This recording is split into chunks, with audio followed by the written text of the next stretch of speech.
तो आज की इस वीडियो में मैं आप सभी को इतना प्रॉमिस कर सकता हूं कि इस टाइप के गुणनखंड के सवाल जीवन में आपको गलत नहीं होंगे। और प्लस में मैं आप सभी को गुणनखंड का जो कॉन्सेप्ट है वो बहुत ही बारीकी से समझाने वाला हूं। यानी कि इस वीडियो को शुरू से अंत तक सिर्फ आप देख लेते हैं मेरे साथियों, तो गुणनखंड का डर आपके अंदर से खत्म हो जाएगा। अब देखिए, मैं 3 प्रश्न लिया हूं और ऐसा तो नहीं है कि 3 प्रश्न से आप गुणनखंड सीख ही ना पाइएगा। एकदम मेरे दोस्त, मैं आपको गुणनखंड तोड़ना बहुत अच्छे तरीक़ा से और बारीकी से समझाऊंगा। अब देखिए, अब गुणनखंड का कई प्रकार के प्रश्न रहते हैं, तो कहीं पे माइनस तो वो माइनस प्लस तो अलग बात है, लेकिन सबसे पहले आपको गुणनखंड तोड़ने का नियम तो आना चाहिए ना। तब माइनस प्लस तो आप कंप्रोमाइज बाद में कर लीजिएगा। तो सबसे पहले आज की इस वीडियो में मैं हल्के हल्के सवाल से गुणनखंड तोड़ना सिखाऊंगा। तो देखिए, प्रश्न है कि 2x² plus 7x plus 6, right. अब देखिए, x² plus 5x plus 7, x² plus 7x plus 10, ये तीनों प्रश्न में ये देख रहे हैं कि शुरू में x² है, उसके बाद सभी में x है, देख लीजिए पहले, फिर लास्ट में कोई ऐसी रैंडम नंबर है जैसे 6 है, 10 है। अब आपको बनाना कैसे रहता है एकदम बारीकी से आपको समझना है। तो सबसे पहले हम प्रश्न ये बीच वाला बनाएंगे, ठीक है। इस बीच वाले प्रश्न से आपको समझाएंगे, उसके बाद थोड़ा सा हम एडवांस में, यानी कि 2-3 प्रश्न है ना, तीनों को अच्छे से समझाते हैं, ठीक है। अब आपको क्या करना है कि लास्ट वाले नंबर जहाँ पे एक से नहीं लगा हुआ, तो लास्ट में आपका कितना है, तो बोलिएगा कि लास्ट में है 6, तो आपको 6 को लिख देना है। अब x² के आगे जो संख्या है उसको यहाँ पे लिख देना है और दोनों को गुना कर देना। बताइए 6 दूना कितना हो जाएगा, 12। बस इतना करना है, गुना करेंगे कितना हो जाएगा, 12। क्या करना है कि जेकरा में x ना लगा हुआ है उसको ले लीजिए और x² वाले का गुणांक आपको ले लेना है और दोनों को मल्टीप्लाई करके आपको लिख देना है 12। अब इस 12 के लिए, इस 12 कितना आ गया, 12।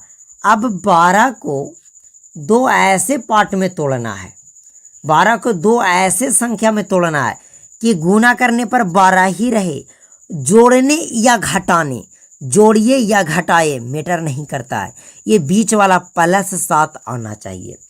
तो देखिए 12 को हम लिख सकते हैं 6 गुना 2, 6 दूना गुना करेंगे तो 12 हो जाएगा, लेकिन 6 और 2 को जोड़ेंगे तो 7 तो नहीं आएगा, 6 में 2 घटाएंगे तो भी 7 नहीं आएगा, यानी कि ये आपका फ्लॉप हो गया। अब इसके लिए दूसरा नंबर खोजिए, तो आप बोलिएगा कि 4 गुना 3 हो सकता है। इसको मल्टीप्लाई करेंगे तो 4 तिया 12 हो जाएगा और 4 में 3 जोड़ेंगे तो ये आपका 7 हो जाएगा ना मेरे साथियों। बस अब आपको ये संख्या मिल गया। अब इसको लिखना कैसे वो देखिए, तो 2x² है तो 2x² लिख दीजिए। अब देखिए 4 में 3 जोड़िएगा तो 7 आ जाएगा, तो आप चाहे तो पहले 3 जोड़ दीजिए उसके बाद 4 जोड़िए, दोनों में तो 7 आ रहा है, तो पहले 4 कर दीजिए उसके बाद 3 कीजिए, चाहे पहले 3 कीजिए उसके बाद 4 कीजिए, ये आपके मन के ऊपर है। तो प्लस 4x प्लस 3x और प्लस 6, इतना तो हो गया। अब देखिए जोड़ेंगे तो 4 और 3 7x हो जाएगा, यानी बीच वाला, इसी को तो हम तोड़कर इतना लिखे ना। अब आपको क्या करना है, यहाँ पे ध्यान देना है। अब यहाँ पे आपको जोड़ा बना देना है, जैसे शादी का जोड़ा होता है, एक जोड़ा हो गया 1 और 1 2, और यहाँ से ये जोड़ा हो गया। एक जोड़े में 2 होने चाहिए, जैसे 1 और 1 2 हो गया पद, 1 और 1 2 हो गया। अब हम इसमें कॉमन लेंगे। अच्छा, कॉमन क्या होता है थोड़ा ध्यान से समझिएगा। जैसे हम बोल दें कि 4 और 6 में बताइए कि कॉमन क्या होगा, तो इस दोनों में आपको यही चीज़ निकालना है जो दोनों में रहे। तो बोलिएगा कि 4 में से 2 निकाल सकते हैं और 6 में से भी 2, तो 4 में से 2 निकलेगा तो 2 बचेगा और 6 में से 2 निकलेगा तो 3 बचेगा। और फिर जब इसको मल्टीप्लाई करेंगे तो उतना आ जाएगा, 2 दूना 4 और 2 तिया आपका 6 आ जाएगा, राइट। तो 2x² प्लस 4x में से क्या निकाल सकते हैं, तो यहाँ 2 है, यहाँ 4, तो 4 में से तो 2 निकाल सकते हैं, तो पहले 2 निकाल लेंगे। और यहाँ पे x² है और यहाँ पे x है, तो आप यहाँ पे x निकाल सकते हैं, तो 2x तो 2x² में से 2x निकल गया तो बच गया x प्लस 4x में से 2x निकल गया तो सिर्फ बचेगा 2, बचेगा ना 2। अब यहाँ पे 3x प्लस 6 में से आप क्या निकालिएगा, तो बोलिएगा कि +3 निकाल सकते हैं, तो +3 निकालिएगा तो 3x में से 3 निकल गया तो x बचेगा, प्लस 6 में से 3 निकल गया तो 3 दूना का 6 बच गया। अब देखिए, अब आपको यहीं पे आपको पता चल जाएगा कि क्या आपका गुणनखंड बनाया हुआ सही है या गलत। अगर दोनों जगह सेम आ जाए तो आपका आप सही चल रहे हैं। अब x + 2 और x + 2 को फिर से कॉमन कर लीजिए, x + 2 लिख दीजिए और बच गया 2x, तो 2x लिख दीजिए और प्लस में 3 बचा हुआ तो 3 लिख दीजिए। यही आपका आंसर हो गया। समझ में आ गया ना किस तरीक़े से किए। अब आइए ये सेकेंड नंबर प्रश्न को हम सोल्व करते हैं।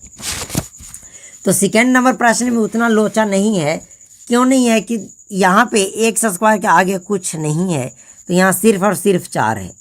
तो 4 को 2 ऐसे संख्या में तोड़ना है कि जोड़नी है, घटाने पर 5 आ जाए। तो आप बोलिएगा कि इसको हम तोड़ दें 2 × 2, तो 2 दूना का 4 हो जाएगा और 2 में 2 जोड़ेंगे तो 4 आएगा, 5 तो नहीं आ रहा है।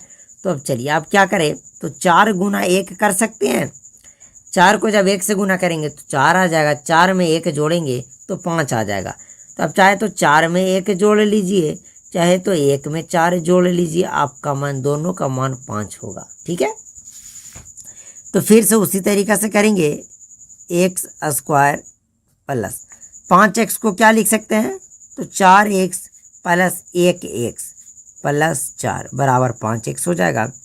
अब क्या बोले कि जोड़ा बना लीजिए, तो यहाँ से 1 जोड़ा, 1 जोड़ा, x² और प्लस 4x में से क्या निकाल सकते हैं, तो यहाँ पे x दोनों में से निकल जाएगा, तो x² में से x निकल गया तो x बचेगा, 4x में से x निकल गया था 4 बचेगा। यहाँ से x, यहाँ x नहीं, तो सिर्फ 1 निकाल लीजिए, तो x और प्लस 4 में से 1 जाएगा तो भी 4 बचेगा। अब ये दोनों मिल गया, इसका मतलब आपका बनाया हुआ सही। फिर से इसको आप कॉमन कर लीजिए और यहाँ बच गया x और प्लस में 1 बच गया। ये आपका फाइनली आंसर हो गया। समझ में आ गया ना। अब उसी तरीक़ा से हम इसको करते हैं। तो 10 को ऐसे 2 संख्या में तोड़ना है कि जोड़ने या घटाने पर 7 आ जाए। तो ये तो सिंपल बोलिएगा कि 5 × 2, 5 दूना 10 और 5 में 2 जोड़ेंगे तो आपका 7 आ जाएगा। तो चलिए करते हैं, x² प्लस, आप पहले 2x कर लीजिए, कोई बात नहीं, प्लस 5x प्लस 10। देखिए ये 7 को हम लिख दिए, 2x प्लस 5x बराबर 7x। अब एक जोड़ा यहाँ बना लीजिए, एक जोड़ा यहाँ बन गया। x² प्लस 2x में से हम x निकाल सकते हैं, तो x प्लस 2 बच गया, प्लस 5x प्लस 10 में से हम 5 तो निकाल सकते हैं, तो x प्लस 10 में से 5 निकलेगा तो 2 बचेगा। निकालता है मतलब आधा कर देता है, 10 में से 5 निकालेंगे तो 2 बच गया, 5 दूना 10, 2 बार में काट देगा, मिल गया। इसको लिख देंगे x प्लस 2 x प्लस 5, यही आपका आंसर हो गया। तो मेरे दोस्त, मैं आपको गुणनखंड बहुत ही सिंपल भाषा में सिखा दिया कि आपको जो अंतिम वाले संख्या रहते हैं और जो शुरू में स्क्वायर वाला, वो दोनों को गुना करके उसके लिए 2 संख्या को आपको खोजना है। तो अगर आपको समझ में आ गया गुणनखंड तो चैनल को सब्सक्राइब जरूर कीजिएगा। चलिए इस वीडियो को यहीं समाप्त करते हैं। जब तक के लिए जय हिंद, जय भारत।